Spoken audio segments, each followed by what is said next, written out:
నమస్కారం, నేను Sahasra. Welcome to KTV Telugu. ముఖ్యమంత్రి తర్వాత ముఖ్యమంత్రి అంతే స్థాయి ఎవరికి ఉంది అంటే అది ఉప ముఖ్యమంత్రికి. సో డిప్యూటీ సీఎంగా పదవి బాధ్యతలు తీసుకున్న పవన్ కళ్యాణ్ మరి ముఖ్యమంత్రి ఏ విధంగా కార్యక్రమాలు కానీ బాధ్యతలు స్వీకరిస్తారు, అదే పనులు ఉప ముఖ్యమంత్రిగా పవన్ కళ్యాణ్ కూడా చేయాలి. కానీ ఇప్పుడు ఈ వరదలో ఒక్కసారి కూడా బయటికి రావడం కానీ ప్రజలను కలవడం కానీ చేయట్లేరు. అసలు ఎందుకు ముఖ్యమంత్రి ఉప ముఖ్యమంత్రి అయ్యి కూడా ఏం లాభం అని కూడా ఒక వ్యతిరేకత అయితే ప్రజల్లో కనబడుతుంది. మరి దీని గురించి పూర్తి వివరాలని కూడా తెలుసుకునే ప్రయత్నం చేద్దాం. మనతో పాటు ఉన్నారు తెలుగుదేశం పార్టీ రాష్ట్ర అధికార ప్రతినిధి గొట్టిపాటి వంశీ గారు. నమస్తే అండి. నమస్తే అండి. డిప్యూటీ సీఎం అయ్యాక పవన్ కళ్యాణ్ మీటింగ్లు పెడుతున్నారు, సమీక్ష చేస్తున్నారు, అన్నీ చేస్తున్నారు. ప్రజల్లోకి మాత్రం రావడానికి ఎందుకు మొహం చెల్లట్లేదా, మొహమాట పడుతున్నారా, లేకపోతే అంటే తనకి టైం లేదా, చెల్లకపోవడానికి ఏముంది? ఆయన ఓడిపోయి 11 సీట్లతోటి ఏమి వదిలేదు కదా. ప్రజలు నడ్వేరు కొట్టిన జగన్మోహన్ రెడ్డి ఆ ప్యాలెస్లు ఈ ప్యాలెస్లు అంట తిరుగుతున్నాడు తప్పితే పవన్ కళ్యాణ్ ఎక్కడా కూడా ఉండే పరిస్థితి లేదు. ఈ పవన్ కళ్యాణ్ గారు అక్కడ ఎప్పుడైతే మనం గెలిచామో ఆ రోజు నుంచి కూడా ప్రజల్లోనే ఉన్నారు, ప్రజలతోనే ఉన్నారు. ఆయన ప్రజలకు సంబంధించిన విషయాల మీద చర్చిస్తున్నారు. ఈరోజు 4 కోట్ల రూపాయలు ప్రజలకు ఈరోజు వరద బాధితుల్లో ఇబ్బందులు పడుతున్న ప్రజల కోసం ఆయన ఇచ్చినా కూడా 100 గ్రామాలకి ఆయన ₹1,00,000 చొప్పున తన సొంత నిధుల నుంచే ఇచ్చిన పరిస్థితి మనం గమనించాం తప్పితే ఎక్కడా కూడా ఆయన సొంతం కోసం ఎక్కడా కూడా ఆయన పనిచేసే పరిస్థితి లేదు. అంటే ఇప్పుడు వరద ప్రవాహంలో ఒక్కసారి కూడా ఎక్కడ కనిపించట్లేదు, అసలు ప్రజల్లో పవన్ కళ్యాణ్ కనిపించట్లేదు అని వార్త వస్తుంది. అంటే మీరు గమనిస్తే సినిమా యాక్టర్లు బేసిక్గా బయటకు వస్తే ఖచ్చితంగా ఎంత క్రౌడ్ పుల్లింగ్ ఉంటుందో ప్రత్యేకంగా చెప్పక్కర్లేదు.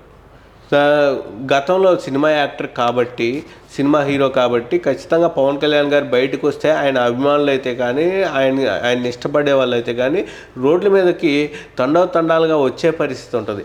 దానివల్ల ఖచ్చితంగా సహాయ కార్యక్రమాలకి కాస్త ఇబ్బందులు ఏర్పడే పరిస్థితి ఉంటుంది. అందుకనే ఖచ్చితంగా ఆయన బయటికి రాకుండా వెనక బ్యాక్ ఎండ్లో ఏమేం చేయాలో ఆ సమీక్షలు అయితే కానివ్వండి, దీనికి సంబంధించి అధికారులను అప్రమత్తం చేయడం కానీ వీటన్నిటికి కూడా ఆయన ఖచ్చితంగా ఆయన వంతుగా కృషి చేస్తూ ఉన్నారు.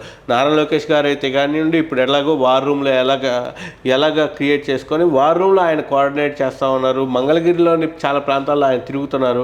అలాగే పవన్ కళ్యాణ్ గారు కూడా ఆ వార్ రూమ్లో కోఆర్డినేట్ చేసుకుంటూ ఉన్నారు. ప్రతి ఒక్కరికి ఈ న్యాయం చేయాలి, ప్రతి ఒక్కరికి ఇబ్బందులు లేకుండా ఉండాలి అనే ఒక సత్సంకల్పంతో తప్పితే ఆయన ఇప్పుడు బయటకు వచ్చేయాలి, మనం బయటకు వచ్చి ఇబ్బందులు పెట్టేయాలి అనే పరిస్థితి లేదు. జగన్మోహన్ రెడ్డి ఈరోజు బయటకు వచ్చి ఆటంకం కలిగిస్తున్నాడు తప్పితే ఎక్కడా కూడా ప్రభుత్వానికి సాయం చేసిన పరిస్థితి ఎక్కడ కనపడలేదు.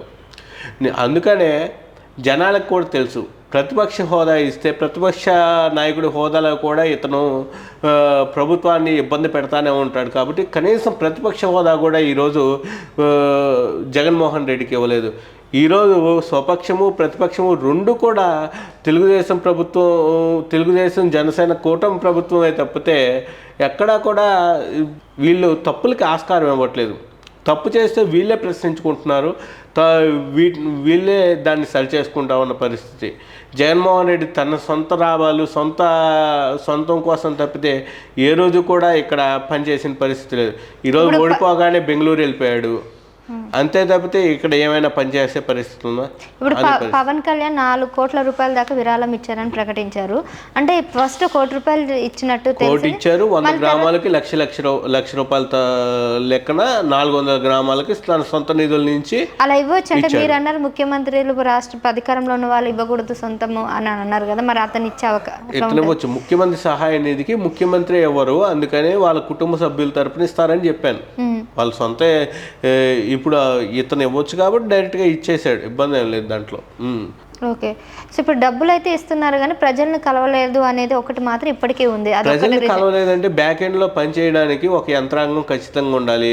ఆడ గ్రౌండ్ లెవెల్లో ముఖ్యమంత్రి చంద్రబాబు నాయుడు గారు ఉన్నారు. ఆయన వాటన్నిటిని పర్యవేక్షిస్తున్నారు, సమీక్షిస్తున్నారు. వెనక బ్యాక్గ్రౌండ్లో కూడా అధికారులని ఇప్పుడు ప్రతి ఒక్క విషయాన్ని వచ్చే విషయాల్ని ఖచ్చితంగా మానిటర్ చేయడానికి కొంత టీం ఉండాలి. అదే చంద్రబాబు నాయుడు గారు కానివ్వండి, వీళ్ళందరూ ఇచ్చిన సూచనలు ఏంటంటే పవన్ కళ్యాణ్ గారు, నారా లోకేష్ గారు వీళ్ళంతా వార్ రూమ్లో కోఆర్డినేట్ చేసుకోవాలని చెప్పి వాళ్ళు చెప్పడంతో అక్కడే వాళ్ళు కోఆర్డినేట్ చేసుకొని సమీక్షలు చేస్తూ ఉన్నారు. నిన్న ప్రెస్ మీట్ కూడా పెట్టి ఇదే విషయాన్ని ఆయన కూడా చెప్పారు, మీరు ప్రత్యేకంగా చూడక్కర్లేదు. రైట్ అండి. సో నిజంగానే ఇప్పుడు ప్రస్తుతం ఉన్నటువంటి పరిస్థితుల్లో ఆయన వచ్చి కనిపించి చేయాల్సిన అవసరం లేదు. వెనకాల బ్యాక్ ఎండ్లో ఒక యాంత్రాంగం ఉంటుంది కాబట్టి ఆ యాంత్రాంగం ప్రకారము పనులు అయితే చేస్తూ ఉన్నారు. సో డబ్బులు విరాళాలు అయితే ఇవ్వడం జరిగింది పంచాయతీ రాజ్కి కానీ దానికి కానీ అంతా కూడా మనం చూస్తూ ఉన్నాం. దాదాపుగా 4 కోట్ల విరాళాలను అయితే పవన్ కళ్యాణ్ గారు ఇచ్చారు. ఒక సినిమా హీరో కాబట్టి ప్రజలకు వెళితే అక్కడ అంతా గుంపు క్రౌడ్ అంతా వస్తుంది కాబట్టి అది నిజంగా పరిస్థితులకు ఇంకా ఇబ్బంది కలుగుతాయని చెప్పేసి అతను రావట్లేదు తప్ప మరే ఉద్దేశం లేదని కూడా తెలియజేయడం జరిగింది. మరో అంశంతో మళ్ళీ కలుద్దాం. Keep watching KTV Telugu. నమస్తే sir. Please subscribe to KTV Telugu. KTV Telugu. KTV Telugu. KTV Telugu. KTV Telugu. KTV Telugu channel.